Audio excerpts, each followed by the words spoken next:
Doctor, yo creo que podemos empezar precisamente por cómo se encuentra usted y cómo es que su situación médica está en estas condiciones después de ese percance. ¿Sabe ya qué pasó ahí? Todavía no sé. Hay especulaciones. Yo nomás recuerdo el montón de árboles y ya no recuerdo nada hasta el tercer día. ¿No hubo alguna información previa de algún desperfecto en la aeronave, algo que les alertara de que algo así iba a ocurrir? Estábamos bajo amenaza porque estábamos en territorio que ya era de nosotros, pero para poder llegar ahí teníamos que cruzar la zona de Apatzingán. De hecho, yo tenía que salir urgentemente el miércoles. Contraté un helicóptero de la Ciudad de México y por al gobierno. Después me avisan que el helicóptero fue acribillado al pasar por el cielo de Turicato.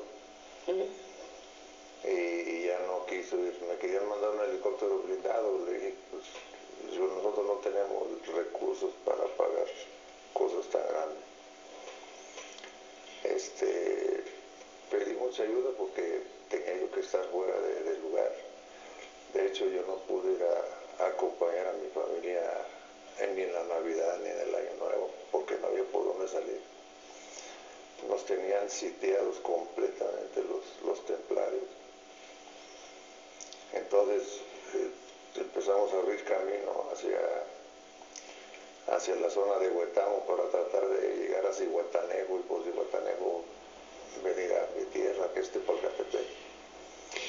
Y no se pudo. Entonces, después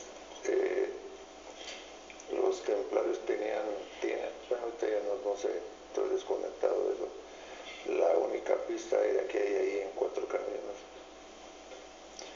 Nosotros lo que hicimos fue limpiar la carretera de Sicuirán para un aterrizaje forzoso y fue la única forma en que pude salir de ahí a una reunión muy especial con otras gentes que se están sumando al movimiento solos.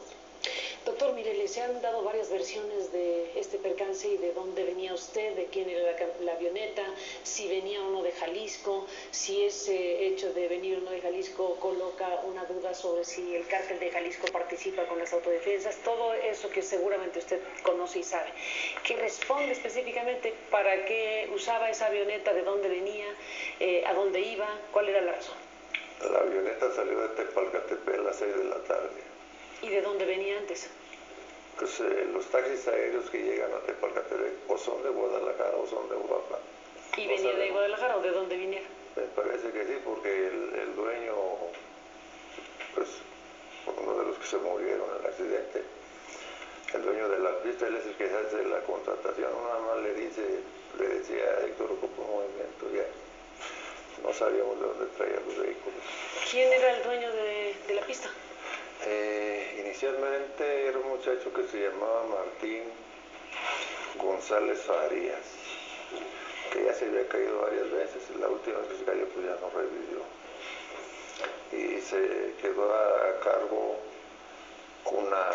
un hermano de la esposa de Martín, que se llamaba Héctor González Farías, era el muchacho, el dueño de la pista. ¿Quiénes eran exactamente los que iban en la aeronave?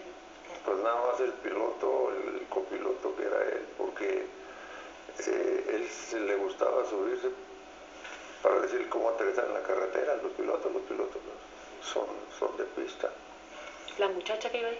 ¿Vale? ¿La muchacha de 17 años? ¿Quién era?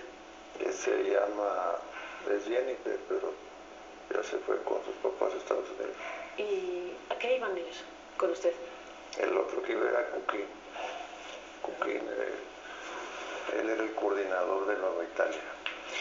¿Todos los que iban en la aeronave eran autodefensas de alguna manera? ¿Y el viaje qué motivo tenía? ¿Cuál era el propósito del viaje? Conseguir ayuda. ¿Iban dirigiéndose a qué zona? ¿A qué lugar en específico? Íbamos de regreso. No conseguimos nada de ayuda. No consiguieron nada. Para usted en este momento no hay información suficiente para identificar si se trató de un accidente o de un atentado. No podría decir ni una cosa ni la otra. ¿O qué piensa?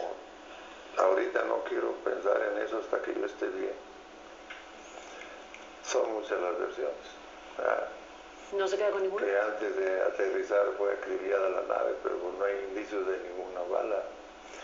Que antes de aterrizar la nave se murió el motor, que porque a 0.9 millas náuticas se paró la máquina, pero yo lo vi bien. Yo cuando iba a aterrizar fue cuando vi un montón de árboles nada más. Pero ya estábamos en pista, o sea, ya estábamos alineados al aterrizaje. Queda entonces la duda abierta sobre realmente qué sucedió con ese percance, que lo tiene usted ahora en esta convalecencia. Faltan varias semanas para que usted pueda hacer razonablemente ahora. 6 semanas de terapia intermedia. Es parte de lo que conversamos con Manuel Mireles, el doctor Mireles de las Autodefensas Michoacanas. Este es un fragmento de lo que hemos aquí compartido con Noticias MBS y que forma parte de los programas que transmitiremos en CNN en esta entrevista que nos concedió para los dos medios en donde participamos. Después de la pausa voy a presentar otra parte de esta conversación que tiene que ver con algo que me parece muy importante se esclarezca o ha sido esclarecido en esta conversación.